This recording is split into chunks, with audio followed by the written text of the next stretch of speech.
நன்றியால் பாடிடுவோம்.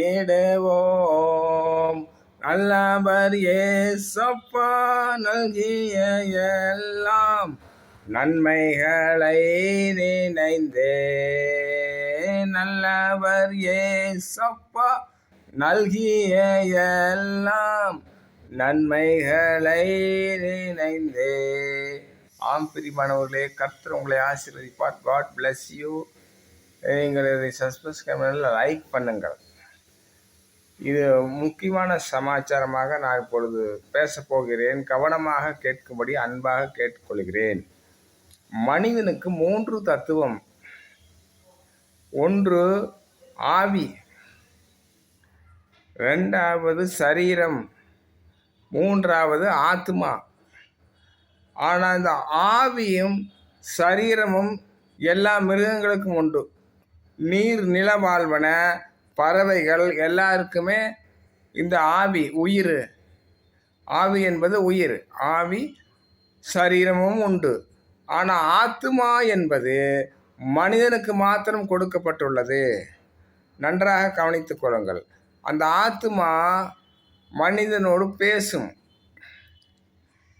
நன்றாக கவனித்துக் கொள்ளுங்கள். மனிதனோடு பேசும் அந்த ஆத்மா.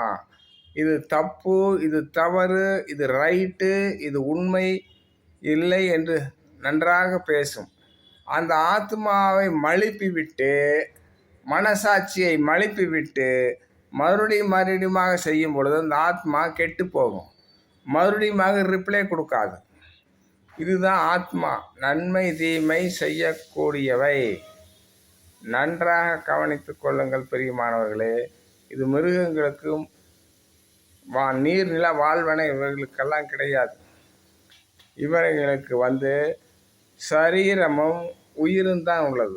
அதுக்கு ஒரு 3 தத்துவம் மாத்திரம் கடவுள் கொடுத்திருக்கிறார்.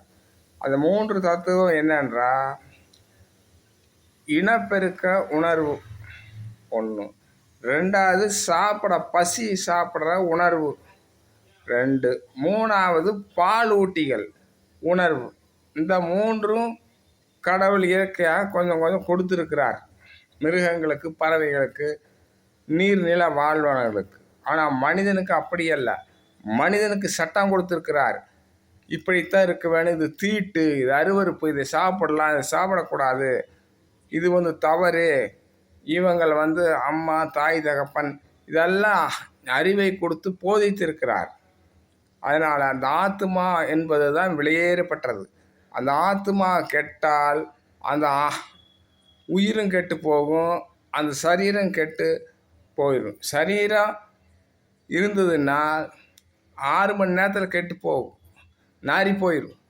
அந்த ஆவி ஆத்மா இருந்தால் தான் ரொம்ப நாளைக்கு இருக்கும். 3 நாள் 4 நாள் குளிக்கலாம் கூட ஒன்றும் ஆகாது. அதனால் முக்கியமானது அந்த ஆத்மா தான். ஆவியும் சரீரமும் போச்சு, நரகத்துக்கு போயிடும். மனசாட்சியை மழுப்பாதீர்கள். கர்த்தருக்கு உண்மையாக நடங்கள் பிரியமானவர்களே. இப்பொழுது உங்களுக்கு ஆத்மா, மனசாட்சி என்றால் ஓரளவுக்கு தெரிந்திருக்கும். இதற்கு உண்மையாக நடக்க வேண்டும். கர்த்தர் உங்களை ஆசீர்வதிப்பார். God bless you. ஆமென்.